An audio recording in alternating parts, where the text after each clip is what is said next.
সময় মতো ঋণ দিতে না পারার অভিযোগ এবং ঋণ খেলাপির অভিযোগে একজনকে কিন্তু আটক করা হলো।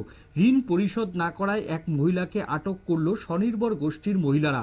স্বনির্ভর গোষ্ঠী থেকে ঋণ গ্রহণ করে সেই ঋণের টাকা পরিশোধ না করায় ঋণ গ্রহীতা মহিলাকে আটক করলো স্বনির্ভর গোষ্ঠীর মহিলারা। ঘটনা আজ দুপুরে খোয়াই অফিস টিলা এলাকায়। ঘটনার বিবরণে জানা যায় 2019 সালে খোয়াই মহকুমার উত্তর রামচন্দ্র ঘাটের কল্যাণময়ী ভি ও স্বনির্ভর গোষ্ঠী থেকে উত্তর রামচন্দ্র ঘাটের বাসিন্দা নিজের ব্যক্তিগত কারণে 1 লক্ষ টাকা ঋণ নেয়। তারপর থেকেই উত্তর রামচন্দ্র ঘাট থেকে পালিয়ে যায়। দীর্ঘদিন ধরে স্বনির্ভর গোষ্ঠীর সাথে যোগাযোগ বন্ধ করে দেয়। স্বনির্ভর গোষ্ঠীর মহিলারা অনেকবার ওই মহিলার পরিবারের সাথে যোগাযোগ করতে থাকে, কিন্তু ঋণের টাকা পরিশোধ করার কোনো রকম উদ্যোগ নেয়নি অভিযুক্ত। কি উঠে এসেছে দেখে নেব। মানে ঘটনাটা হচ্ছে রমামালাঘাট যেটা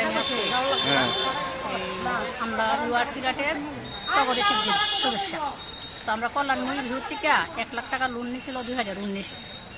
তো তাইনে নেওয়ার পরে অনেক তাইনে আমরা কইতাছি টাকাটা ব্যাক করতো, তাইনে ইন্টারেস্টও ব্যাক করে না, প্লাস কি আসলটাও দেয় না।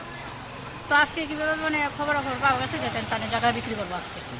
ওই কারণে আমরা এখানে ভিউর থেকে কল্যাণময়ী ভিউ প্লাস এসির লোক মিলে সবাই আইসে এখানে তাদের কাছ থেকে টাকাটা আমরা ব্যাক করে নিয়ে লেগে।